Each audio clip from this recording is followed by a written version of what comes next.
Terima kasih Anda masih bersama kami di Ranah Publik TVRI Yogyakarta. Dan langsung saja saya kembali ke Pak Dwi. Pak Dwi, ada tidak teknologi terbaru di PDAM ini Pak? Ya, teknologi terbaru memang ada kita lakukan.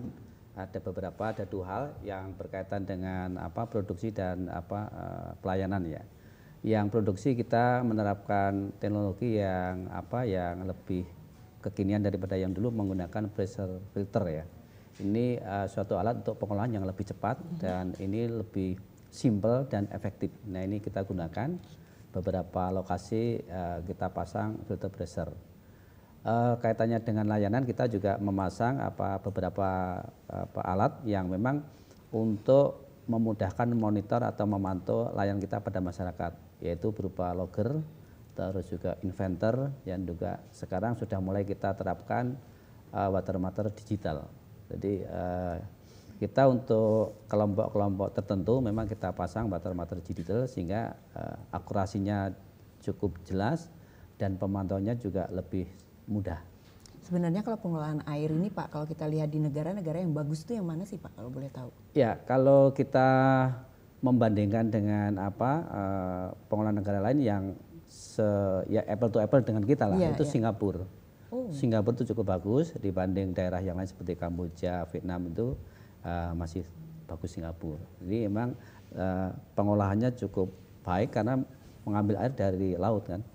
Kita kan di Indonesia kan belum ada yang mengambil dari laut, sedangkan laut itu kan airnya nggak bakal habis. Inilah yang membedakan kita. Tapi dengan teknologinya iya. Gitu memang ya, kita perlu belajar masalah teknologi karena sekali lagi tadi saya sampaikan 2030 kita sudah mendekati rawan air. Kalau mengikuti neraca air kita, artinya kita harus go ke sana.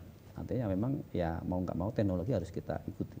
Baik, ke Pak Bambang, mari Pak kita coba membungkus harapan masyarakat juga, dan juga Pak Bambang sendiri juga memberikan informasi kepada masyarakat. Masyarakat harus bagaimana begitu? Baik, terima kasih Mbak Meta. Jadi harapan kami tentunya kebutuhan air ini kan bertumpu pada penyedia air ya. Karena jelas kami itu mendapatkan sumber kehidupan untuk air itu dari penyedia jasa, tentunya dalam ini Pudam Sleman ya, perusahaan air daerah air minum Sleman. Sehingga kami berharap pertama pasti juga peningkatan di 3K tadi, kuantitas, kualitas dan kontinuitas yang bersumber pada standar protokol WHO yang tadi disebut Pak Dwi 26 kriteria. Dan satu hal lagi Mbak Meta. Gimana Pak? Jadi harus bersandar juga standar SDGs, Sustainable Development Goals, yaitu air yang layak dikonsumsi tapi aman, yang belum pernah terdeteksi ya. Artinya bahwa aman itu menjadi penting. Ya, karena kita taunya keruh bening aja Pak itu. Nah, justru inilah kenapa PDAM selalu melakukan satu uji lab ya ke BTL ya, Balai Teknologi Lingkungan, bagaimana kualitas airnya. Kalau memang itu layak untuk didistribusikan, kami siap menerima. Kalau enggak, tentunya kami akan menolak. Oleh karena itu selalu berkala PDAM selalu juga berkoordinasi dengan forum pelanggan untuk melakukan suatu kajian ini loh, potret daripada kualitas airnya seperti ini. Oh ternyata layak. Oleh karena itu terima kasih pada masyarakat juga bahwa air yang diberikan pada kita semua adalah air yang sudah layak dan aman untuk dikonsumsi. Ya, terkait dengan tarif Pak, kira-kira nih kita kasih angin segar sedikit lah ya buat PDAM ini. Bisa-bisa naik-naik itu kapan? Ini kan kita mau pilkada nih Pak. Kan menurut Pak Arief kan dari masyarakat bawah yang harus ya, memberikan. Ya, jadi begini, kenaikan tarif itu memang satu hal yang sensitif ya. Bahkan selama 4 tahun kami itu tidak pernah naik tarif. 4 tahun ini berarti? Ya. Kami belum bersetuju. Oh, belum bersetuju. Belum menyetujui kenaikan tarif. Berarti pilkada kali ya. Habis pilkada, ini kan pilkada Pak, 5 tahun ini Pak berarti. Sebetulnya kenaikan tarif itu tidak terkait dengan masalah pilkada ya. Tapi itu terkait ya, Pak. Artinya terkait bahwa paling tidak akan mempengaruhi suasana kebatinan pilkada. Tapi yang saya maksud di sini adalah seberapapun tarif itu akan diberlakukan pada masyarakat, yang paling penting adalah kami diberi kenyamanan. Tapi mendapatkan kenyamanan 4 tahun nyaman Pak. ini? Nyaman, sangat nyaman, sangat nyaman Sangat sekali, nyaman. sangat nyaman. Yang nggak nyaman Pak Dwi. Hanya masalahnya Nah, bagaimana kita Pak Dwi itu bisa memanage, ya. Ada beberapa yang perlu dilakukan suatu efisiensi dan cukup bagus saya lihat, sehingga kami masih bisa memberikan suatu persetujuan itu. Kalau mau dipaksakan di sebelum pilkada pun nggak ada masalah. Hanya ini menjadi suatu tanggung jawab kita bersama. Jangan sampai nanti jelang pesta politik ini menjadi Ya. hal yang tidak Berarti kemungkinan habis pilkada dievaluasi kembali ya Pak? dievaluasi kembali. Syukur-syukur kalau naiknya itu tidak signifikan gitu loh ya. Berapa Supaya Pak? masyarakat- Kan kita masih di bawah 5.000 ya Pak, kita Ya, di bawah 5.000, jauh di sekarang bawah ambang bawahnya. 3.600. 3.650. Kira-kira bolehlah kita sedikit-sedikit ada. Kalau kenaikan dari pertumbuhan ekonomi Sleman itu bersumber pada 8%, 7 sampai dengan 8%, ya kita separuhnya lah, 4% enggak apa-apa naik. Ya. Dari tarif yang ada. Dari Dinaikkan tarif yang Tetap belum nyampe 4.000 ya Pak. Ya naik sedikit lah ya, gitu ya. Pasti ada kenaikan lah. Baik ya. Kita pertimbangkan itu. Baik, ke Pak Arif sekarang Ya. kita komitmen dari pemerintah sendiri kepada masyarakat, ketersediaannya gitu. Ya, saya kira karena persoalan air ini ke depan tadi sudah disampaikan, gambaran ke depan air kita ini kan tidak begitu aman buat kita, sehingga memang apalagi sekarang ini ketika kita kekeringan, bahkan kita beberapa waktu yang lalu Sleman ini menerapkan darurat air karena kekeringan, sehingga kita berharap nanti yang jadi sorotan publik itu mesti PDAM. Makanya ketika kemarin kemarau PDAM nggak boleh mati, jadi harus bergerak terus. Pak Dwi ini kan sampai kemarin malam cek ke lapangan, jangan sampai mati alirannya begitu. Sehingga harapan kita nanti ke depan bagaimana memastikan bahwa sumber air kita itu, sumber daya air kita itu harus kita kelola dengan baik. Sehingga memang ke depan harus ada regulasi. Harus ada regulasi yang memastikan bahwa air ini bisa kita harapkan menjadi sebuah persoalan penting, vital, urgent, sehingga terus harus kita dorong agar ada regulasi ke depan tentang tata kelola air Mohon yang baik maaf nih begitu. Pak, kita jangan sampai seperti pengelolaan sampah ya Pak ya. Kalau sampah ini kan kemudian tiba-tiba breng gitu ya, kita ketemu sama itu. Makanya. Apalagi kalau kita sampai sebelum mencapai 2030 itu Pak, ya kita berharap banget ini kepada Pak Arif dan kawan-kawan. Makanya nanti kita akan dorong lah, teman-teman kami nanti di DIY saya kira punya, artinya perusahaan daerah air minumnya provinsi kan juga ada. Bagaimana nanti bisa bersinergi dengan kabupaten kota, bagaimana nanti kebijakan-kebijakan yang dilakukan oleh pemerintah DIY dalam hal ini Sri Sultan itu bisa betul-betul bersinergi, berkolaborasi dengan bupati wali kota yang ada di DIY, sehingga betul-betul persoalan air ini bisa sinkron, bisa nyambung antara kebijakan provinsi dengan kebijakan kabupaten kota begitu. Ya, kembali ke Pak Dwi tentang bencana nih Pak. Kita kan nggak tahu, seperti COVID kemarin kita juga ada nih, kita tidak kenal itu siapa COVID, tiba-tiba merubah semuanya. Nah, bencana kekeringan ke depan, kemudian ada kita tidak tahu kapan Merapi, kita tidak meminta ya, tapi kan itu kemudian akan menjadi catatan sendiri gitu. Ya. Bagaimana Pak? Jadi di Sleman khususnya melalui versi PDAM ya memang ada pemetaan kekeringan. Ya. Jadi kalau sekarang penyebutannya rawan air bukan kekeringan. Ya. Jadi ada 3 lokasi yang rawan air. Salah satunya adalah di daerah Balicatur. Ini sudah tertangani mendekati dengan perbatasan Bantul. Namanya di daerah Temuwuh.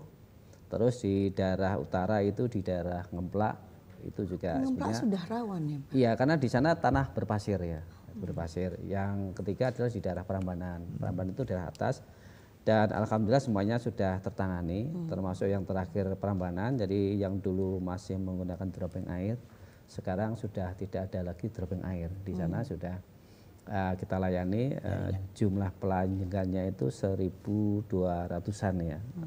Sekarang air sudah naik ke puncak Prambanan, namanya di Mintorogo, jadi ke bawah itu sudah nggak ada masalah lagi. Dan ini kami berharap juga untuk Sleman yang lain mungkin akan kita petakan supaya nanti seluruh Sleman ya tidak ada lagi yang rawan air. Jadi ini mudah-mudahan nanti bisa terlaksana. Hanya satu hal yang menjadi kendala kami Mbak Mita untuk rawan air ini, khususnya di daerah Ngemplak ini kita agak susah karena ini memang paling sering terjadi trouble di jaringan karena di sana ada pertambangan galian C. Ini yang banyak merusak jaringan kita. Ya, mudah-mudahan nanti dari pemerintah daerah bisa melakukan penertiban sehingga kami juga bisa memberikan yang terbaik. Baik, karena kita sudah sampai di akhir acara, mungkin Pak Arief bisa memberikan singkat kepada pemirsa. Ya, saya kira mari bersama-sama warga masyarakat Sleman khususnya secara umum mungkin daerah istimewa Yogyakarta bagaimana kita memandang bahwa air ini sebuah persoalan penting, vital, sehingga harus kita bisa memanage air dengan baik gitu, sehingga air ini menjadi kebutuhan yang vital, mau tidak mau kita harus bagaimana kita punya kemampuan diri untuk memanage air begitu dengan baik begitu. Ya, monggo Pak. Ya, kalau kami harapan kami memang kepada pemerintah daerah maupun masyarakat, yang penting yuk kita sama-sama bersinergi bagaimana melindungi sumber air baku dan gunakanlah air secukupnya sehingga air itu betul-betul bisa dimanfaatkan oleh masyarakat banyak, terutama masyarakat Sleman. Baik, monggo Pak Bambang. Terima kasih. Jadi kalau dari kami pelanggan, seyogyanya memang kita semua itu perlu melakukan satu kajian terhadap bagaimana menjaga keberlangsungan ketersediaan air. Sehingga peran masyarakat juga diperlukan untuk sama-sama menjaga, sama-sama melindungi.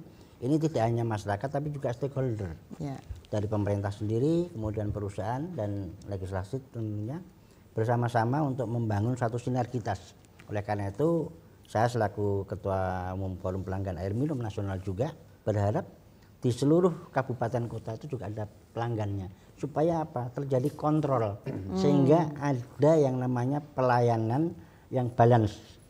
Ya. Keseimbangan antara pelayanan dan keseimbangan antara pemenuhan. Baik. Terima kasih. Ya, terima kasih Pak Bambang, Pak Dwi dan juga Pak Arief yang telah hadir di studio. Pemirsa, demikian tadi perbincangan kami di ranah publik. Semoga bermanfaat bagi Anda. Kita akan berjumpa kembali di edisi mendatang. Selamat sore dan sampai jumpa.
Say